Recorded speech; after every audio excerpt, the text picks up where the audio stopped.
Bonjour, nous partons donc pour une nouvelle exploration, mais cette fois-ci de la zone du lémurien dans l'ADN.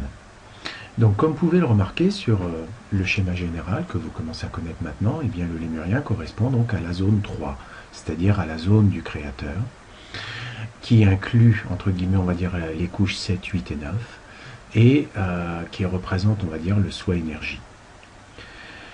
Pour bien comprendre quelle est l'influence de cette couche, je vais me permettre de vous mettre quelques petits dessins en parallèle, que vous connaissez là aussi, et pour vous montrer qu'en fait, ces 6 premières couches que nous voyons là, la zone 1 et la zone 2, sont de nouveau ici, simplement ici sont représentés en termes de moteur, et dans notre corps, dans le corps humain, nous voyons effectivement que la zone 7, le 7e chakra, appartient donc à l'autre partie qui est au-dessus, et donc va avoir je dirais, une conséquence en soi, puisque ici c'est le grand soi.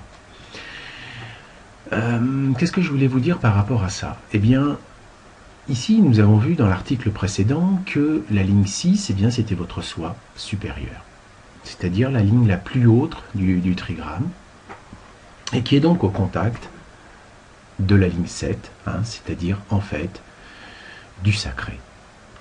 En effet, la couche 7 correspond au sacré, c'est-à-dire à ce que nous voyons, ce que nous percevons de Dieu quand on est, je dirais, en version 3D, où la vision s'arrête à uniquement ça. Donc le 7, c'est Dieu, c'est le paradis, c'est le divin, c'est le sacré, et bien sûr, pour beaucoup, c'est vachement important.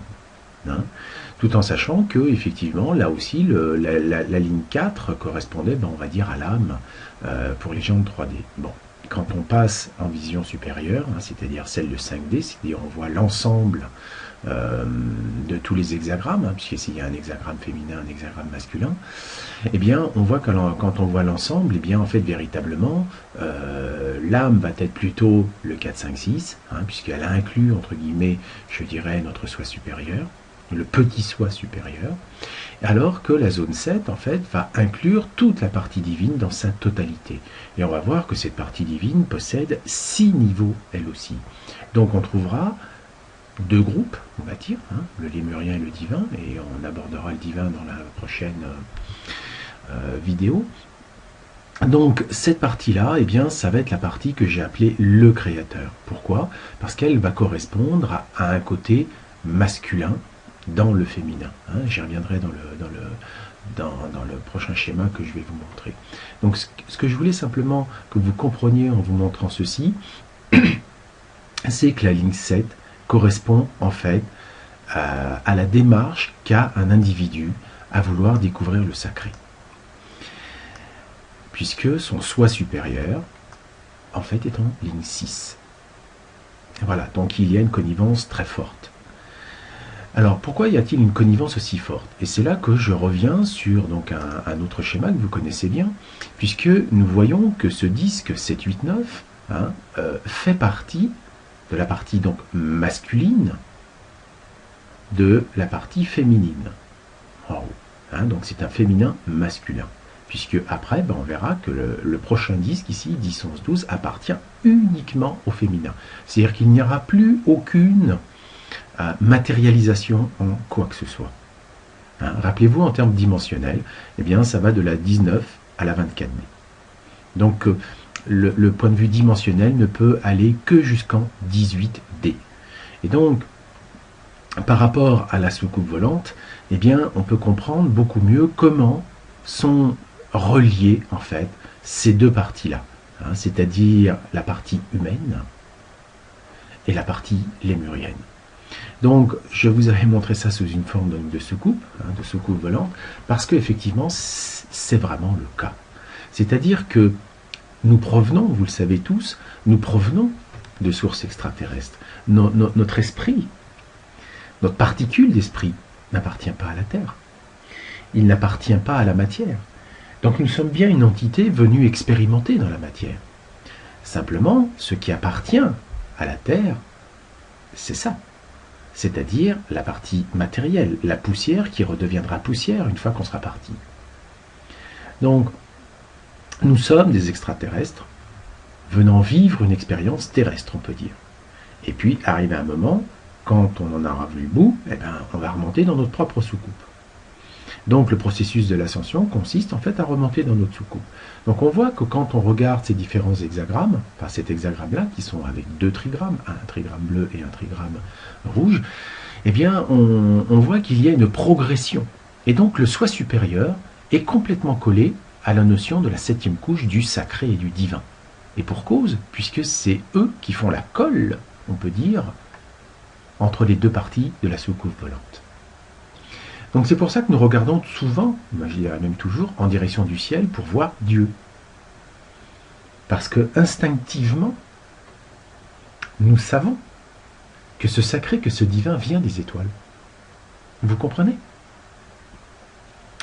Donc cette partie lémurienne est un gros morceau, et l'article est assez long, parce qu'en fait il contient pas mal d'éléments, parce que dans ces trois couches, il y a donc la première couche qui a été mise, entre guillemets, qui a été, je dirais, améliorée, hein, on va dire, par les Pléiadiens, puisque vous savez que les Pléiades se font aussi appeler les sept sœurs, puisqu'ils ont sept, en fait, on va dire planètes, donc sept entités. Et on verra ultérieurement, enfin pourquoi, mais dans un autre article, pourquoi ce sept. Mais bon, pour l'instant, c'est pas le sujet. Et donc, ces Lémuriens ont reçu de la part, on va dire, du divin, de là, la consigne d'aller venir visiter les humains qu'il y avait sur Terre, qui, bien sûr, n'étaient pas forcément sous la forme que nous avons aujourd'hui complètement, on va dire. C'est-à-dire que l'humanité, telle qu'elle avait été, telle qu'elle était, il y a à peu près 100 000 ans, n'était pas forcément avec la même morphologie que nous avons aujourd'hui dans les détails. Il y avait beaucoup, je dirais, pas de races, mais de types d'hommes différents. Hein, puisque bien que nous disions que nous avons des races, en fait, on est tous foutus pareil. Il y a juste la couleur de peau qui change avec 2-3 petits détails, on va dire, mais en fait, nous sommes pas différents des uns des autres, en fait. Parce que quand les Pléiadiens sont arrivés sur Terre pour regarder en fait quels étaient les véhicules disponibles pour pouvoir faire une mise à jour, on peut dire, du système d'opération, eh bien, ils ont repéré ceux qui étaient bien sûr les plus avancés en termes vibratoires. Et il s'est trouvé que c'était les Lémuriens. Donc les autres entités, telles que les Cro-Magnons et tout ce que vous voulez, les Néandertals et compagnie, eh bien, eux n'ayant pas la vibration, eh bien, ils se sont éteints au fil du temps, comme s'éteindrait n'importe quelle, on peut dire, entité vivante qui ne correspondrait plus aux nouvelles vibrations, on peut dire, de la Terre.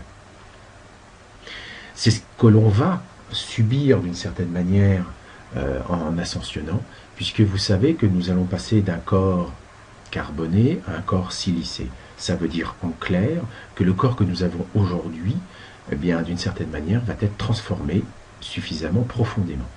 Et donc ceux qui n'auront pas subi cette transformation, eh bien, vont s'éteindre naturellement de vieillesse, de maladie, enfin de quelque chose, parce qu'en fait, ils ne supporteront pas les nouvelles énergies que nous recevons de la part du Soleil central. Donc, il n'y a rien de grave en ça, puisque comme vous le savez, nous sommes d'abord un esprit, et le véhicule, c'est simplement un véhicule. Donc ce qui veut dire que si nous nous éteignons en tant que petit vélo, rien ne nous empêchera de revenir avec une voiture. Vous comprenez? C'est-à-dire que dans l'histoire d'une vie d'un humain, eh bien, vous avez commencé à marcher, puis après à faire du vélo, puis après peut-être à faire de la moto ou avoir un vélo moteur. Et puis après, vous avez acheté une première voiture d'occasion parce que vous n'aviez pas les sous, etc. Vous avez bien changé de véhicule, vous n'en êtes pas mort pour ça. Eh bien, c'est la même chose quand vous prenez la position de l'esprit. Vous venez simplement expérimenter, toujours dans la même cage, dans le même bac à sable, simplement des véhicules différents. Donc, perdre votre corps d'aujourd'hui, celui que vous avez, en fait, on s'en fout. C'est juste un changement de véhicule. Donc, c'est pour ça que le processus de l'ascension est très clair par rapport à ce point. Il vous faut ressusciter. C'est-à-dire que si vous essayez de sauver votre corps d'aujourd'hui, vous mourrez. Alors que si vous dites, ok, il n'y a pas de problème, je peux mourir, vous allez renaître. Vous voyez, c'est tout bête. Mais bon, il fallait le comprendre. Donc, comme je vous l'ai dit, eh bien, la 7e couche de ici est la couche du sacré, c'est-à-dire ce qui va nous permettre de sentir la divinité en nous. Et donc, c'est pour ça que tout être humain, ou même préhumain, va sentir la rayonnance de cette couche à travers ici, et va être attiré toujours par le ciel, par quelque chose de plus grand, par quelque chose de sacré. C'est en cela que c'est cela qui a créé la différence avec, on va dire, les autres humanoïdes qu'il y avait sur Terre. Eux, ils vivaient comme des animaux, et puis ils ont progressivement, bien sûr, évolué. Simplement, à un moment donné, eh bien, il y a eu, on va dire, une sélection vibratoire. C'est-à-dire que ceux qui avaient la vibration suffisante, parce qu'ils avaient suffisamment, je dirais, ressenti les énergies féminines, ce qui était le cas, bien sûr, de la civilisation lémurienne, on va dire, eh bien, ont été élus, tout simplement. Donc ça, c'est le premier cadeau, je dirais, que nous ont fait les Pléiadiens, c'est-à-dire la capacité à pouvoir sentir le divin en nous. Ce qui n'est absolument pas le cas, par exemple, pour un animal. Il ne se pose pas la question.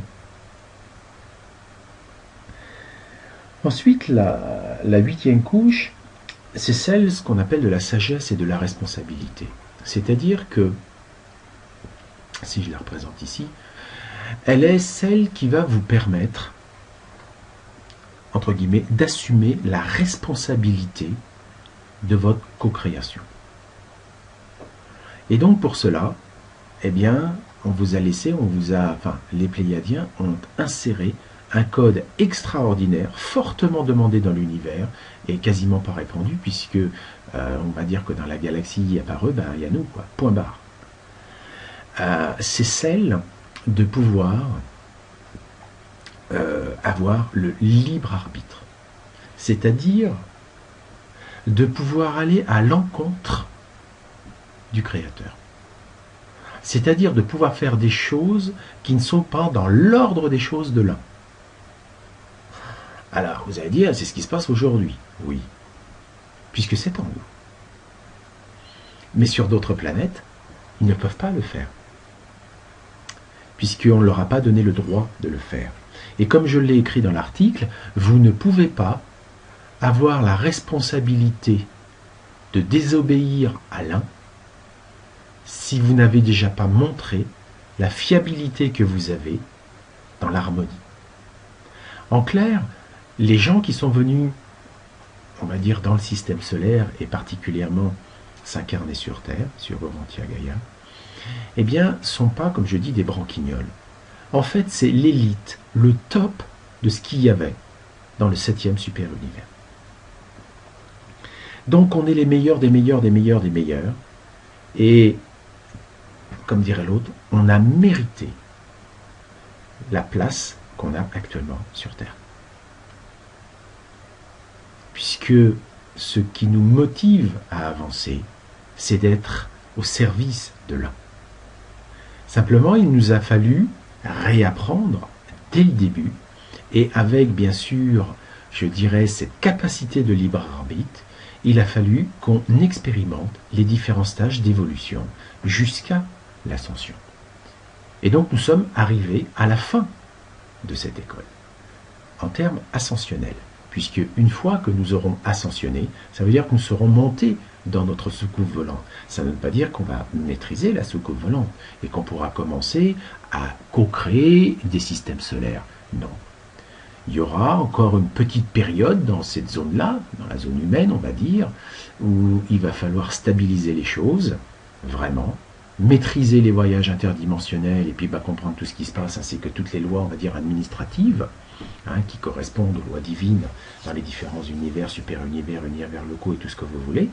Et une fois qu'on aura intégré, on va dire, la carte du ciel, eh bien, on pourra, à ce moment-là, comme dirait l'autre, aller visiter ces autres couches-là et les exploiter pleinement. Mais on saura ce qu'il faut faire et ne pas faire, parce que nous aurons vécu la dualité, non pas comme toute entité normale dans n'importe quel monde, mais avec cette aptitude extraordinaire d'avoir le libre arbitre. Donc, pour nous actuellement, qui sommes, on va dire, globalement des préhumains, que nous sommes à ce stade, l'ascension est énorme. C'est-à-dire que nous avons fait toutes les conneries du monde, pas possible, et maintenant il nous faut tout lâcher. C'est-à-dire subir un retournement complet. Donc nous avons poussé la rébellion à son extrême. Nous avons poussé la souffrance, la douleur et tout ce que vous voulez à l'extrême. Les problèmes raciaux, les problèmes d'éthique, la corruption, tout ce que vous voulez. On a poussé le bouchon très loin. Parce que, en fait, l'objectif était de faire cela, afin d'en dégager une expérience. Maintenant que cette expérience est acquise, que l'ensemble de toutes les vies antérieures, on va dire, que nous avons vécues, de l'ensemble de tous les gens qui se sont incarnés sur Terre, forment une bibliothèque suffisamment importante et suffisante pour pouvoir maintenant, on va dire, faire le tri. Et donc, dans les choses que nous aurons, entre guillemets, trouvées bonnes et que l'on aimerait explorer ultérieurement, eh bien, nous pourrons le faire quand, bien sûr, un certain nombre d'entre nous pourront suffisamment grimper là-haut. Et à partir de ce moment-là, en tapant dans nos couches ici, nous allons pouvoir, un jour, devenir des soleils. C'est-à-dire créer des systèmes solaires pour pouvoir expérimenter les idées grâce à ce que nous avons acquis dans la dualité, ici, avec ce fameux libre arbitre. Dans ce libre arbitre que nous avons en 3D, on va dire dans cette zone de l'ancrage, est un libre arbitre très simple qui se résume à: est-ce que tu écoutes ta petite voix ou pas? Ta petite voix étant donc ton soi supérieur, si tu n'écoutes pas ton soi supérieur, eh ben en fait tu es un animal. Donc, bon, ok, d'accord. Mais si tu écoutes ton soi supérieur, c'est-à-dire que si tu écoutes tout ce qui se passe en ton corps, si tu écoutes tes intuitions, tes ressentis et cette fameuse petite voix, alors tu vas te diriger vers le ciel et aller reprendre le trône, enfin reprendre entre guillemets, prendre le trône qui t'attend. Donc voilà où nous en sommes arrivés aujourd'hui. Donc la 8e couche, c'est la couche de la responsabilité et donc de la sagesse, c'est-à-dire de la capacité de pouvoir utiliser notre pouvoir de co-créateur total, en pleine conscience et connaissance de tout ce qui va en découler. Donc on est loin un petit peu de ce qui se passe actuellement donc en 3D. Beaucoup de gens font des conneries en se disant de toute façon je serai mort avant que la connerie me revienne. Donc ils s'en foutent, sauf que la prochaine vie ils vont se la taper. Parce que, comme dirait l'autre, tout est inscrit dans le cristal de la Terre et ça ne s'oubliera pas, c'est inscrit. Nous ne pouvons pas modifier notre karma. Donc si les gens sont assez idiots pour croire que les bêtises qu'ils font maintenant ne seront jamais punies, ils se trompent. Tout simplement. Donc vous pouvez comprendre que la couche du sacré, la 7, est très importante pour pouvoir acquérir cette sagesse.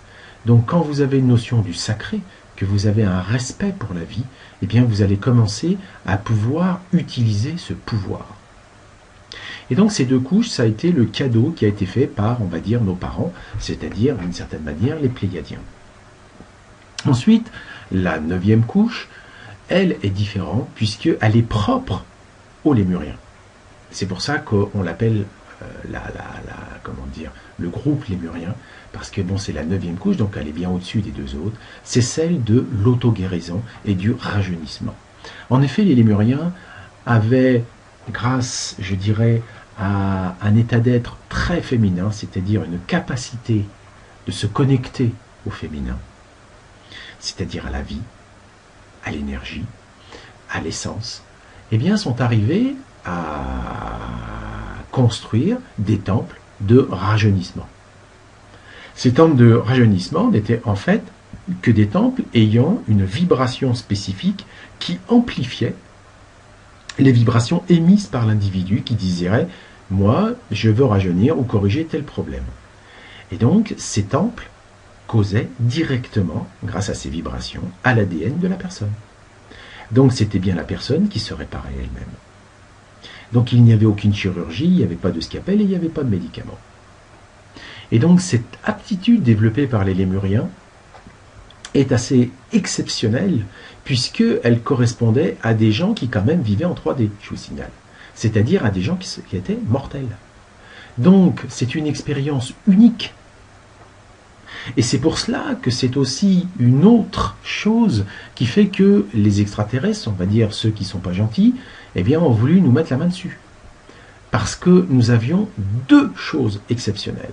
La première, un libre arbitre, c'est-à-dire la capacité d'aller à l'encontre de la volonté de l'un, c'est-à-dire à l'encontre de toutes les lois existantes, ce qui est un point quand même non négligeable, et donc la capacité de pouvoir créer ce que l'on voulait, y compris des galaxies ou des systèmes solaires. Donc vous imaginez la puissance. Mais en plus, nous avions la capacité de pouvoir nous auto-réparer, tout en étant en 3D. En effet, comme je vous l'ai écrit dans l'article, les extraterrestres qui sont pas, on va dire, qui sont, enfin les méchants, on va dire, quoi, eh bien, sont en 3D. Simplement, à la différence de nous, ils sont dans une 3D dite unifiée, c'est-à-dire qu'ils peuvent voyager dans le temps et dans l'espace, comme ils veulent. Mais ils restent toujours en 3D.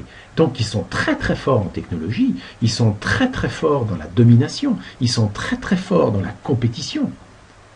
Mais ils ne sont pas ascensionnés. Donc vous imaginez que pour ces extraterrestres, même en bidouillant l'ADN, même avec toutes les machines sophistiquées, même en clonant ce qu'ils sont, ils n'arrivent pas, en fait, à pouvoir se régénérer biologiquement sans changer de corps. Donc pour eux, c'était un cadeau, une richesse. Et c'est pour ça que bien, ils nous ont tombé dessus à bras raccourcis, entre guillemets. Donc, pour résumer, ici, par rapport à ce cours sur la couche lémurienne, eh bien ici, c'est toute votre partie divine qui est concrète. C'est-à-dire, c'est la partie masculine, ici, du yin-yang, mais de la partie féminine. C'est un féminin masculin. Et donc, ce côté-là, en fait, on pourrait l'appeler Michael. Puisque nous allons voir que dans la prochaine étude, ici du divin, on va l'appeler Marie. Donc à ce niveau, c'est vraiment ici l'essence même du Dieu créateur. Et c'est pour ça que souvent ici, quand je mets le créateur, c'est les dieux. Donc ce qui venait du ciel pour nous était des dieux. Oui, nous sommes aussi des dieux. Simplement, eh bien, il faut qu'on monte dans la soucoupe. Et quand on va monter dans la soucoupe, on va découvrir qu'on est vraiment des dieux. Mais pas seulement des dieux qui vont faire 2-3 petites bricoles à droite à gauche, hein, pas des gens qui possèdent une technologie ou des choses pour bluffer tout le monde. Non, la véritable technologie de la création de tout ce qui est. Donc c'est quand même pas rien du tout, et j'aborderai le sujet un petit peu plus profondément dans le prochain article. Voilà ce que j'avais à vous dire sur cet article, et je vous souhaite eh bien, une continuation dans ces fameuses leçons où j'essaye de vous faire comprendre et sentir et ressentir en fait qui nous sommes véritablement. Merci, au revoir.